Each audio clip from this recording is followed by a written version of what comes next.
여러분, 청소년들의 사회 참여, 청소년과 정치, 글쎄요, 어떻게 느껴지시나요?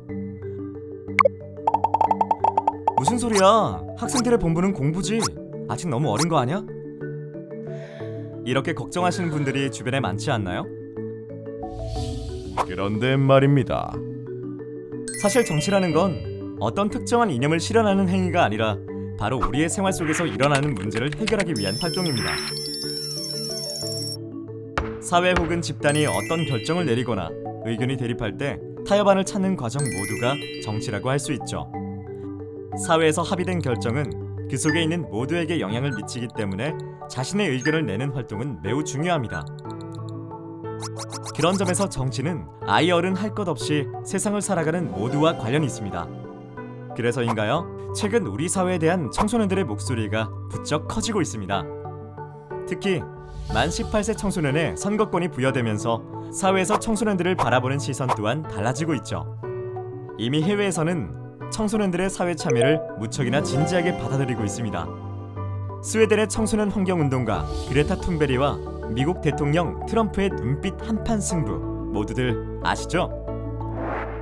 그런데 청소년들이 보호와 통제의 대상에서 벗어나 당당히 자신의 목소리를 내는 과정이 한순간에 짠 하고 이루어진 건 아닙니다. 티격태격 싸우는 어른들의 정치판에서 배울 수도 있겠지만 그것보다는 좀 더 안전한 학습터가 필요하겠죠. 그래서 등장한 것이 바로 청소년 의회입니다. 청소년 의회는 청소년에게 시민교육과 민주주의 정치 과정에 참여할 수 있는 기회를 제공하기 위해 북유럽을 중심으로 시작되었습니다. 이런 청소년 의회의 모습, 우리에겐 먼 이야기일까요? 아닙니다. 바로 여러분 곁에서도 이런 청소년 의회가 있습니다. 서울시 자치구에서도 2012년부터 도입되어 2020년 기준 11개 자치구에서 청소년 의회를 운영하고 있는데요. 우리 곁에 있는 청소년 의회는 과연 어떤 모습일지 서울연구원과 8개 자치구의 구정연구단이 샅샅이 살펴보기로 하였습니다. 먼저 자치구 청소년 의회에는 어떤 친구들이 참여하고 있을까요? 청소년 의회에 참여하는 청소년들은 선생님이나 부모님의 권유보단 스스로 관심을 가지고 참여한 친구들이 많았습니다.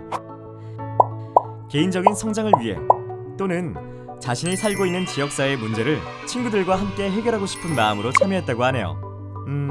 그렇다면 자치구 청소년 의회에 관심이 생겼는데 어떻게 자치구 청소년 의원이 될 수 있을까요? 사실 자치구 청소년 의회도 다른 의회처럼 투표로 진행되는 게 이상적입니다. 강동구와 금천구는 선거를 통해 청소년 의회를 선출하는데요. 다른 청소년들의 지지로 뽑힌 만큼 민주주의 절차에 따른 대표성이 확보되어 책임감을 더 가지고 있다네요. 하지만 현실적으로 낮은 투표율, 비용이 걸림돌이 됩니다. 그래서 다른 자치구들은 서류와 면접으로 의원을 선출하고 있습니다. 의지가 있는 청소년 누구나 활동할 수 있다는 장점이 있지만 역시 각 자치구 청소년을 대표할 수 있느냐에 대해서는 아쉬움이 남네요. 다음으로 말 그대로 청소년들이 주인공인 청소년 의회는 어떻게 구성되는지 살펴보겠습니다. 청소년 의회의 구성은 자치구별로 조금씩 다릅니다. 초중고생이 모두 통합되어 운영되는 곳도 있고 중고생들로만 운영되는 곳, 초등학생 따로 중고생 통합으로 운영되는 곳 등 모두 지역 특색에 맞춰 구성되고 있네요. 특히 강북구와 은평구 같은 경우 학교 밖 청소년, 장애인, 다문화 가정 청소년 등의 사회 배려 계층을 포함했다는 것이 눈에 띄는데요. 아마 다양한 배경을 가진 청소년들이 다양한 시각으로 더 좋은 정책 제안을 할 수 있다는 점에서 강점이 될 수 있을 것 같네요. 청소년 의원들은 선출된 이후에는 국회나 지방의회와 마찬가지로 구성됩니다. 의장과 부의장을 선출하고 청소년들의 관심사를 주제로 하는 상임위원회를 구성하고 각 위원회에서 본격적으로 관련된 안건들을 논의하고 정책 제안을 할 수 있는데요. 무슨 이야기가 오가는지 궁금하네요. 살짝 들어보겠습니다. 우리 청소년들을 위한 축제가 있었으면 좋겠습니다. 요즘 온라인 왕따 문제가 심각한데요. 지역사회에서 피해자를 보호할 수 있어야 합니다. 청소년들의 운동 부족과 비만 문제에 대한 안건을 내고 싶습니다. 청소년 의원들의 논의 안건을 살짝 들어봤는데요. 청소년들의 시각으로 자신들의 지역사회와 처한 문제에 대해 주도적으로 의견을 제시한다는 점, 중요한 포인트라고 할 수 있겠죠? 그런데 사실 이렇게 논의만 하고 나서 그냥 끝나버리면 좀 아쉽죠. 청소년들의 안건이 지역사회에 반영되어 실제로 변화가 생기고 문제가 해결되는 것, 그걸 볼 수 있으면 좋겠는데요. 안건들이 실제 반영되는 경우 있습니까? 안건이 반영되는 방식도 자치구별로 특색이 있었습니다. 대부분의 자치구에서는 청소년 의회에서 결정된 안건에 대해 해당하는 부서가 검토하고 피드백을 주는 방식이었는데요. 해당 부서에서 안건을 거절하면 대응 방법이 없다는 한계가 있었어요. 그래서 동작구에서는 청소년 정책 마켓이란 방식을 활용하고 있어요.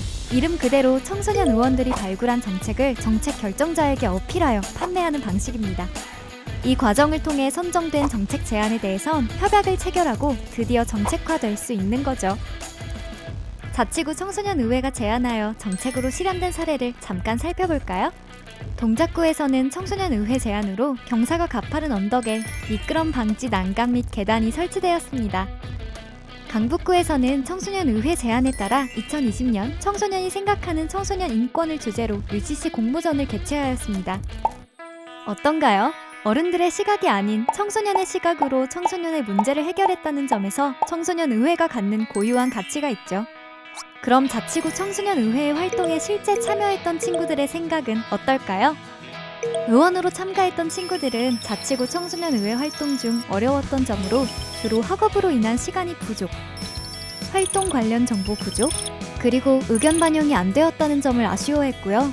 자치구 청소년의회 활성화를 위해서는 청소년 사회 참여에 대한 인식 변화와 청소년의회에 대한 충분한 정보 제공이 필요하다고 보았습니다. 그럼에도 청소년의회 활동을 통해서 자신감을 키우고 사회를 보는 시야가 넓어져 개인의 성장에 도움이 되었다고 보았고요. 의견이 다른 상대를 인정할 수 있는 포용력이나 자신이 살고 있는 지역사회에 대한 참여의식 확대할 수 있었다고 응답을 했네요. 이렇게 서울시 자치구 의회의 활동과 성과에 대해 살펴보았습니다. 조금은 어설프고 부족한 면이 있지만 어른들 틈에서 목소리를 내므로 가려진 시민이 아닌 지금 여기에 존재하며 더 좋은 서울시를, 지역사회를 만드는 데 동참하고 있습니다. 우리는 자치구 청소년의회가 세상을 바꾸어 나가는 데 중요한 역할을 할 것으로 전망합니다. 청소년의 목소리가 더 많은 변화의 시작이 될 수 있도록 서울연구원과 자치구 구정연구단도 늘 응원하겠습니다. 그럼 우리는 다시 새로운 연구로 만나뵐게요. 안녕! 좀 더 자세한 내용을 보고 싶다면 서울연구원 홈페이지에 게시된 서울시 자치구 청소년의회 보고서를 참고해주세요.